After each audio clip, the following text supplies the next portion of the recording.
What's up, friend, and welcome back to a new video here on the official MTG Arena YouTube channel. My name is Ashlizzlle, and today we're going to have a look at a deck list that has gained quite a lot of popularity over the past week or so. I'm talking about Esper Pixie. I absolutely love this deck list. Let me explain to you what we're working with. So one of the, well, I guess kind of like the main inspiration for this deck list is the Nurturing Pixie, 1 mana, 1/1, flying fairy rogue. And when it enters, you return up to one target non-fairy, non-land permanent you control to its owner's hand. If a permanent was returned this way, put a 1/1 counter on the Nurturing Pixie. So we are now in blue. This deck used to always be played in Orzhov. We're now in blue because we basically have Nurturing Pixie 2.0, which is Fear of Isolation from Duskmourn. 2 mana, 2/3, and as an additional cost to cast a spell, you return a permanent you control to its owner's hand. So basically the same. This is just a 2 mana, 2/3 enchantment creature, which works really nicely with the Optimistic Scavenger, or 1 mana, 1/1, whenever an enchantment you control enters, and whenever you fully unlock a room, put a 1/1 counter on the target creature. So this deck list does have a lot of enchantments in there. Like I said, the Fear of Isolation already has that enchantment creature type. We also play cards like Sheltered by Ghosts, we play Stormchaser's Talent in here now, and of course, one of the most important cards that basically is what puts this deck list over the top and how you're going to get some super fast wins and are basically putting yourself in a position that you cannot lose, is Hopeless Nightmare. 1 mana enchantment. When it enters, each opponent discards a card and loses 2 life. When a Hopeless Nightmare is pinned to a graveyard from the battlefield, scry 2, you can sacrifice for 3 to sacrifice Hopeless Nightmare.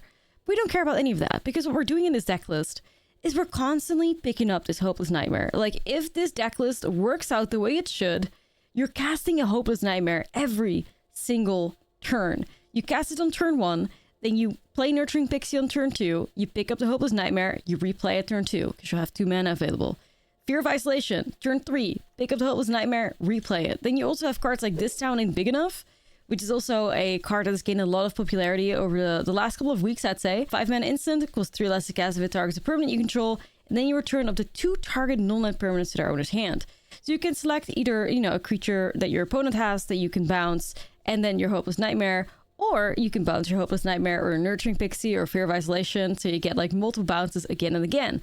So you're almost burning your opponent out of the game with the Hopeless Nightmare. There's also the Tiny Bones Joins Up, which has a very similar effect. When it enters, any number of target players each discard a card, but Hopeless Nightmare is still better because you have that lose 2 life, so you're basically burning your opponent out of the game as you do it. We have the Mockingbird in here, which is basically an additional copy of either Nurturing Pixie or Fear of Isolation, or I guess Optimistic Scavenger too, if that's what you're working with.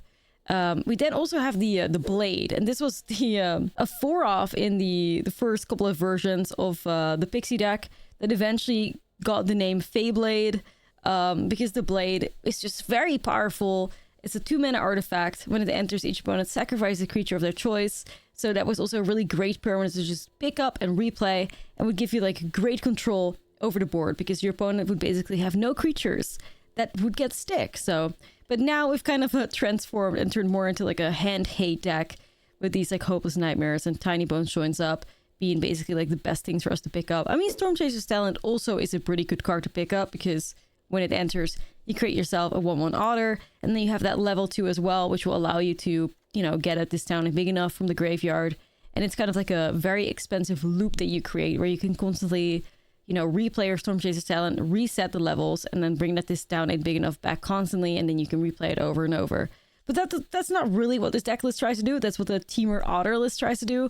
But this deck does have access to it if you have a ton of mana. So that's kind of how the deck list works. I love it. I think it's super hateful. It's an absolute nightmare to play against. Aha, see what I did there. But it just is so fun. It is such a cheap deck. I love deck lists that kind of don't go over 3 mana. This one is just well, we don't really need more than 2, which is really awesome. Very cheap. You play a ton of spells a turn, and you really just make your opponent's life a little bit miserable, which is sometimes exactly what I'm looking for. So yeah, let's get into the gameplay here. Before we get started, don't forget to like and subscribe to the official channel. There's a bunch of really cool content creators on here. They're bringing you a ton of cool videos. You don't want to miss out, so definitely subscribe. And now, let's get into some Esper Pixie gameplay. All right, here we go. A 1-lander. It's so tempting, actually.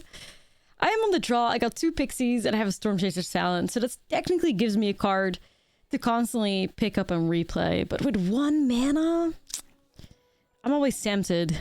It's such a bad habit. What do I do? I mean, the smart thing is obviously to not do this. Okay, I'll be smart. I'll be smart. Okay, that's a little bit better. All right, you know what? That worked out. Ooh, what do I want to keep? The Nightmare or the Optimistic Scavenger? I'm honestly tempted to go with the Nightmares. Just in case my opponent has like a turn 1 duress or something, you know? It's just such an important card in his deck list. Alright. You don't even have to work at a Painland. What a treat. So here we go. We cast the first Hopeless Nightmare. And now we're off to the races. Ooh, this is cool. Into the Flood Maw. Is this an Oculus deck? Oh, they actually would love to see. Oh, this might actually be a hard counter. Oh, now I'm starting to get a little worried. Because they would like to see these cards in the graveyard. We could have actually given our opponent a turn 2 Abhorrent Oculus if they had the Reanimator spell. That's really dangerous, actually. This might be a... This is probably, like, the worst matchup. Just because they can take advantage so well of these Hopeless Nightmares. But we'll see what happens. They didn't have it turn 1, and we can be a little bit more aware game 2 and game 3. Oh, man, here we go. Oh, this is how it starts. Uh-oh. This is how it starts. Okay. A little bit worried. I mean, clearly this is still something, right? Yeah, we're really just going to win this game by just burning them out of the game with the Hopeless Nightmares and hoping that the Abhorrent Oculus doesn't get us faster. So they do still have the Helping Hand, which they can use to bring back the Djinn. Yeah, we're just gonna have to... Like, I can also do Mockingbird copy Abhorrent Oculus. But I don't know if that's... I think I really just have to, like, commit to the Hopeless Nightmare plan. I'll keep it going. They're already at 10 life. I mean... Getting there. But it's gonna be really hard to attack soon. Mockingbird is another Nurturing Pixie. Fear of Isolation is another Hopeless Nightmare. Ah, so unfortunate. This matchup is rough. Okay, so we can already think about the sideboard though. What do we have? We do have 4 copies of Rest in Peace. Now, if that doesn't do the job, then I don't know what will. That should really help us out. Alright, they are swinging at me though. Go for it.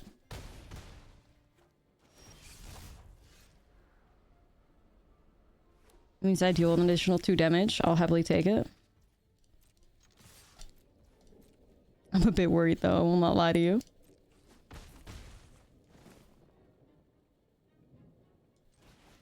We're gonna do a Nurturing Pixie, pick up the Nightmare, play it back out, get rid of their card. Mockingbird. Access 0, copy another Nurturing Pixie. Pick up another Hopeless Nightmare. This is what I mean when I say you cast a Hopeless Nightmare every single turn.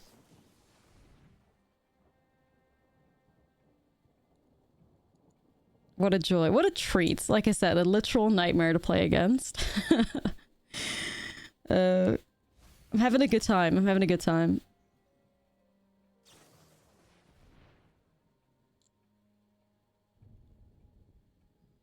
I wonder how greedy they're gonna get. Whether or not they're like gonna actually like attack me or something.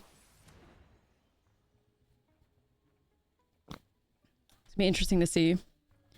If I can find another land on the top, I need to just connect with 2 points of damage.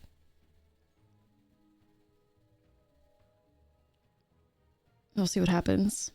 That is if they hold back with everything. Because if they like swing at me with one thing, which I mean, I guess if they swing with a Djinn, I have to put a Pixie in front of it. But then still, I have like 3 other attackers left, and it's still good enough to get the job done. If I can fire off 2 Nightmares. Which I need a land for. I don't know. We'll see, we'll see. We'll see where this goes. but it's pretty fun. we're doing the thing. Nightmares. Literally. When this card got revealed, I just did not know that it was going to become one of my favorite cards. Okay. Alright, alright. The pressure.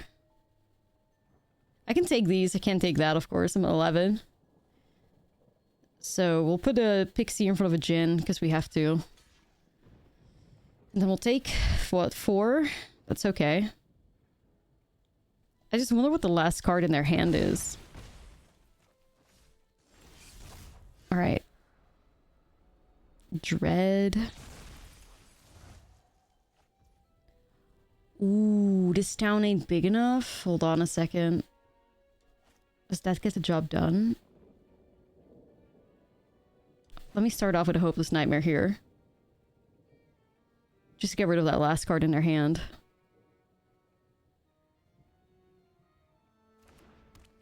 Okay, let's see. Is that a bounce effect?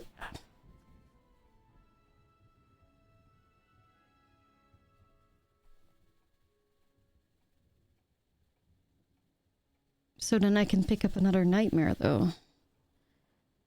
But it's like, I need lands, right?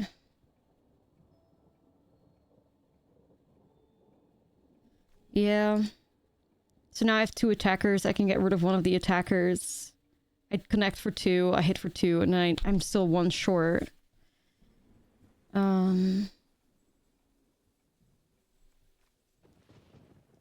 It's so awkward, actually.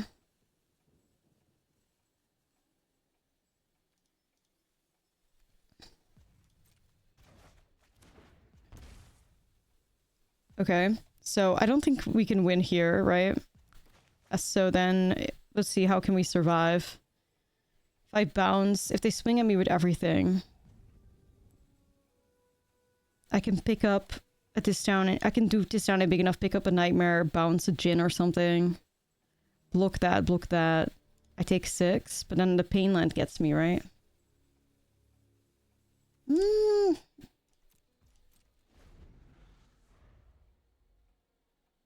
don't know, the math could add up. If I block...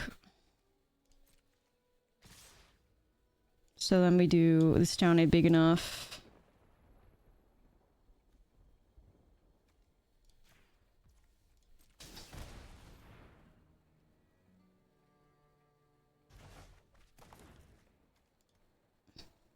I think I still get got by the Pain Land.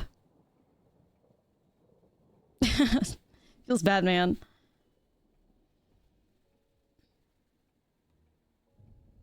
But I can rip a land off the top that doesn't hurt me, and then I'd be fine. Right?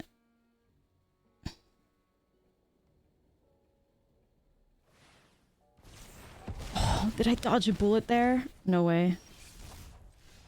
Oh, you weren't dead. Stop. You weren't dead. You were not dead. They thought they were, but like, I have the Pain Land.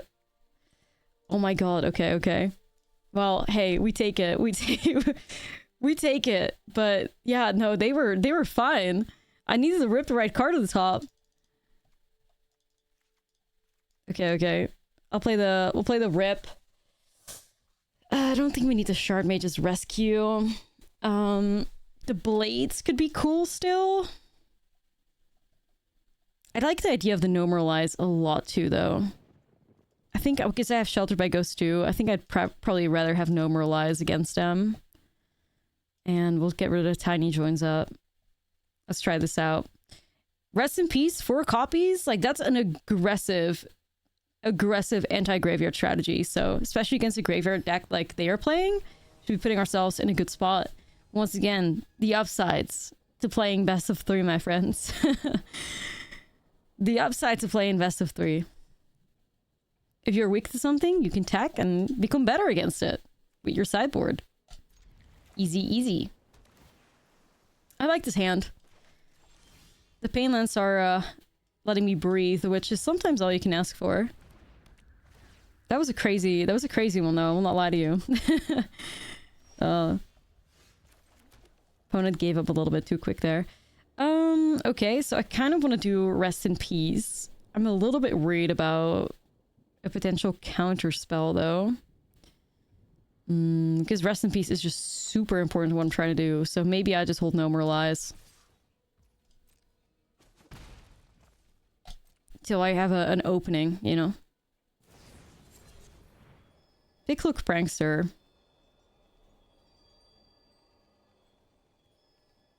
It's not a bad No More Lies, honestly.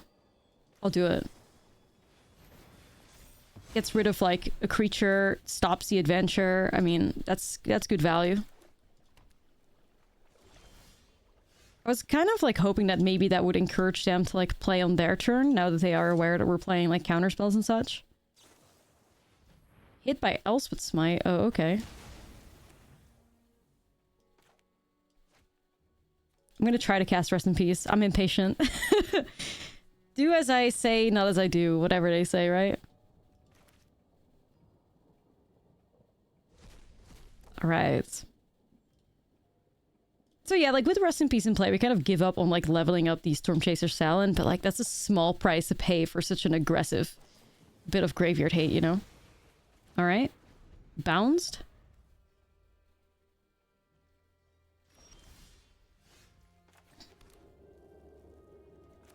A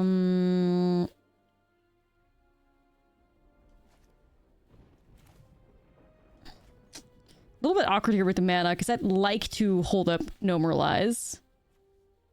Maybe I just replay Rest in Peace again.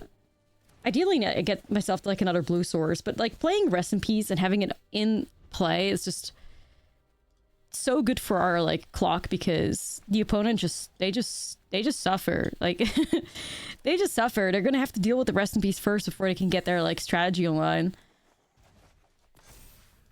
And I'll do whatever I can to like prevent that from happening. So I'm just gonna hold that No More Lies, like my life depends on it, so they cannot hit this this Rest in Peace with something like an exercise or whatever. And that's the power of sideboarding, my friends. It's unfortunate to see, because I really love the Oculus deck, but yeah, Graveyard Hate, especially Rest in Peace, is your worst enemy for sure. Alright, here we go. Love to be on the play.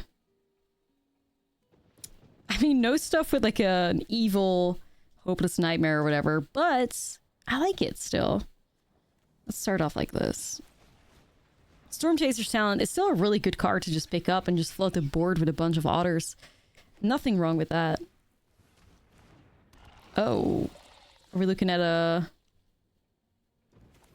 We might be looking at like Golgari Poison gameplay. Alright.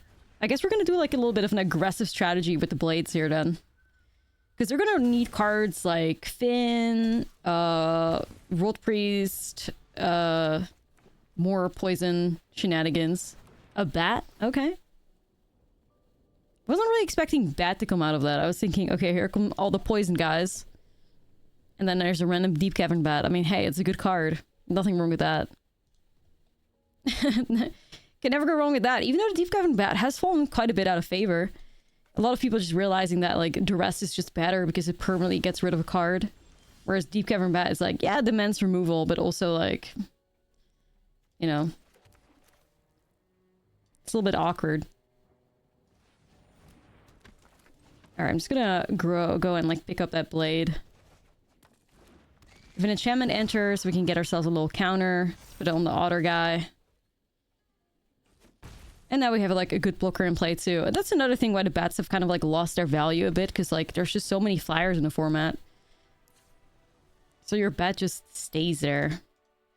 Okay, so why do I have a feeling they just conceded out of the game? No, come back. Nope, they're gone. What is this, best of one? Okay then. It is what it is. Alright, here we go. Another game. On the play. A lot of pain lands. Barely any cards in hand. I think you mull that. Yeah, that's a lot better. Nothing wrong with that one. Alright, I'll get rid of a land because I am greedy. So, let's see here. Is it better to do a Tiny Joins Up plan or a Stormchaser Talent plan? Really depends on the matchup you're in, you know? I think I want to go Storm Chaser's Talent. I'm going to go for like the more pressure route here. All of these guys, you know, whenever you play the Storm Chaser's Talent, they're going to get like the prowess trigger. It'll work out. Yeah, let's do Pixie. Pick up the talent, replay the talent, get another otter. Thriving in our lane. Casting, working with otter guys. I wonder what my opponent's playing though. It's looking like Jund. Interesting. An opportunity to pick up the beanstalk here.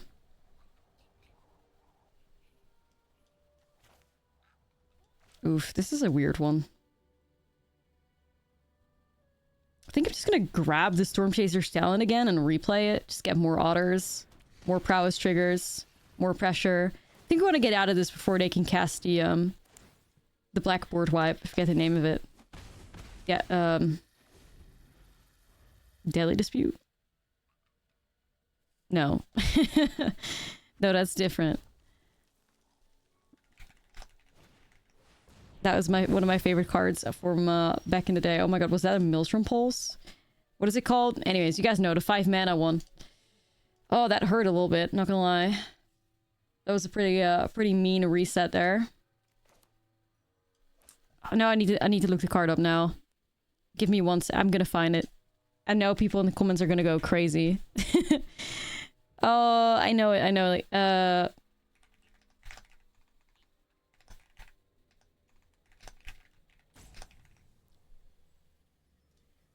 Where? It's always a thing, like, I know what the art looks like, I know everything about it, I know what it costs. Deadly cover-up, there you go. Oh my god, that was... Sorry about that one. Okay, is it just Tiny Bones joins up then? And just pick that back up? Sure. That was a pretty devastating Maelstrom Pulse there. On one end, I should have known, right? Like, why else are you in, I mean, I feel like every deck in Golgari Coolers, like, plays with that.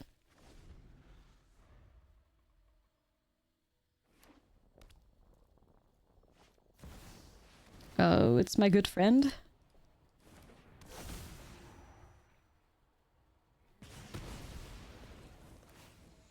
Okay.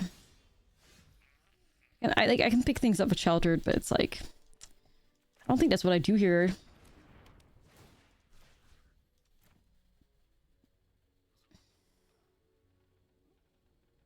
It's not bad to pick up the beanstalk though, but it's like...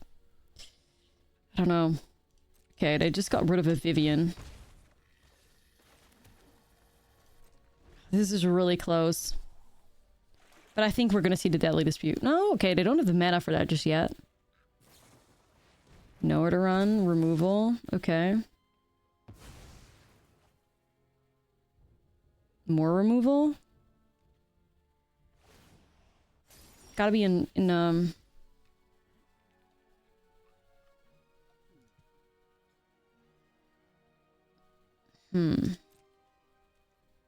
It's gotta be in red. It could be like a Scorching Dragonfire or something.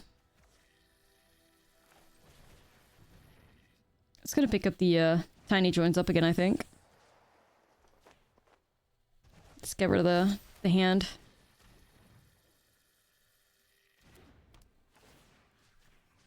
Some of the cards. Okay. Calling it at that. So with the opponent at 2 life, as long as they don't gain any life, we win with a Hopeless Nightmare, so that puts you in a good spot. Got through it. Had just about enough pressure. So we're playing against Jund midrange. I actually played this deck not too long ago on my my own channel, so I kind of know what to expect. It's almost like a control deck. Well, actually, to be fair, Blade is going to be better than, yeah, than Shelter by Ghost, because they just have every piece of removal in the game. They have nearly, like, every piece of removal in the game, including board wipes, so it's like, it doesn't end, really. It's a lot, but hey, we have a very aggressive strategy, a lot of hand disruption. I think we are in a good spot to win. I believe. Okay.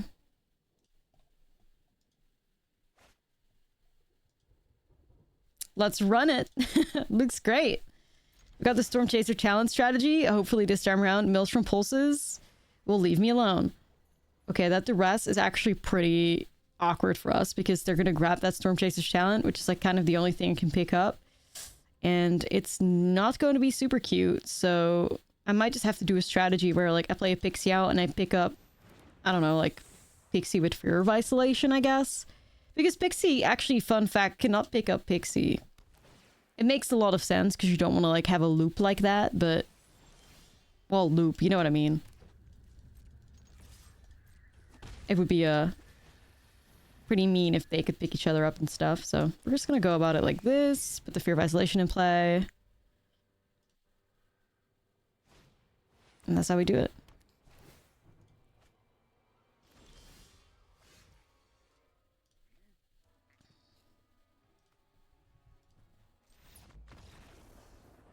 What is going on? Deck's so powerful, everybody just concedes against it, I guess? Alright. I'll take it. That is so wild.